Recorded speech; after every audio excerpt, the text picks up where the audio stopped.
Keluarga Kristen yang dikasihi dan yang diberkati oleh Tuhan Yesus Kristus, sebelum membaca Alkitab dan merenungkannya, mari berdoa. Kami berterima kasih kepadamu Tuhan Yesus atas anugerah-Mu, atas hari baru bagi kami semua. Kami membaca Alkitab dan merenungkannya, hikmat-Mu melengkapi kami, kuasa-Mu menguasai kami. Firman diberitakan, kami semua hidup di dalamnya. Amin. Renungan harian keluarga kita hari ini, Selasa 2 Mei tahun 2023. Firman Tuhan dari surat 1 Korintus 3 ayat 14 hingga ayatnya yang ke-15 demikian.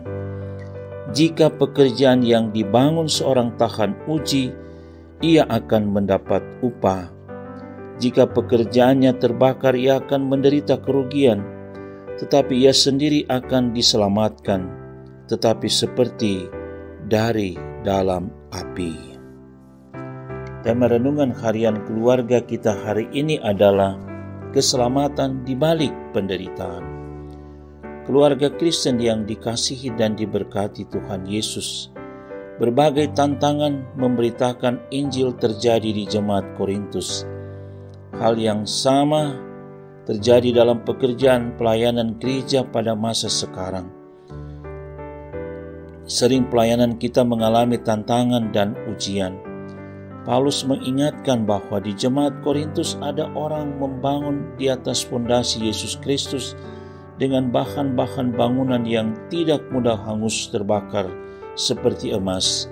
Ada juga dengan bahan-bahan yang mudah terbakar, yaitu kayu, rumput kering atau jerami.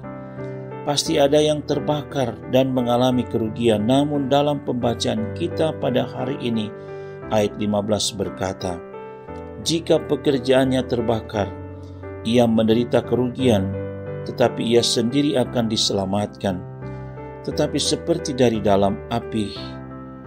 Pertanyaannya, mengapa terbakar tetapi diselamatkan? Tentu karena dasar bangunan yang diletakkan adalah Yesus Kristus.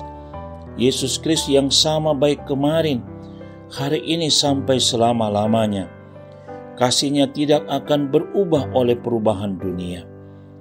Keluarga Kristen yang dikasihi dan diberkati Tuhan Yesus, sebagai suami, istri, anak-anak, dan sebagai orang tua, pasti kita mengalami kesukaran-kesukaran dalam hidup dan dalam pelayanan.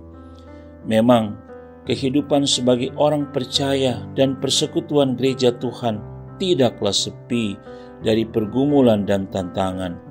Mungkin kita mengalami pergumulan pekerjaan di tengah masyarakat, hubungan dalam keluarga, masalah keuangan, dan banyak permasalahan lainnya. Marilah kita membawanya kepada Tuhan Yesus Kristus, sebab dalam Dia selalu ada jawaban yang pasti.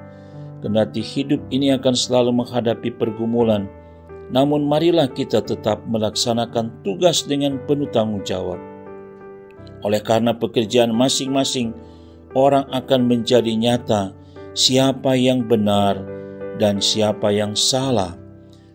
Marilah kita melakukan pekerjaan yang dipercayakan oleh Tuhan kepada kita dalam ketulusan, baik dalam keluarga, jemaat maupun masyarakat, tanpa mengusik kehidupan orang lain. Marilah kita melayani dengan penuh kasih, sekalipun harus meneteskan air mata. Kita meyakini Tuhan Yesus Kristus akan datang kembali sebagai hakim yang adil. Siapa yang tetap teguh di dalam Yesus akan memperoleh keselamatan yang kekal. Amin. Mari berdoa. Ya Tuhan, mampukan kami untuk tetap hidup dalam ketaatan dan kesetiaan kepadamu. Kuatkan iman kami untuk tetap berjalan dan melayani atas dasar Yesus Kristus sebagai Juru Selamat. Amin.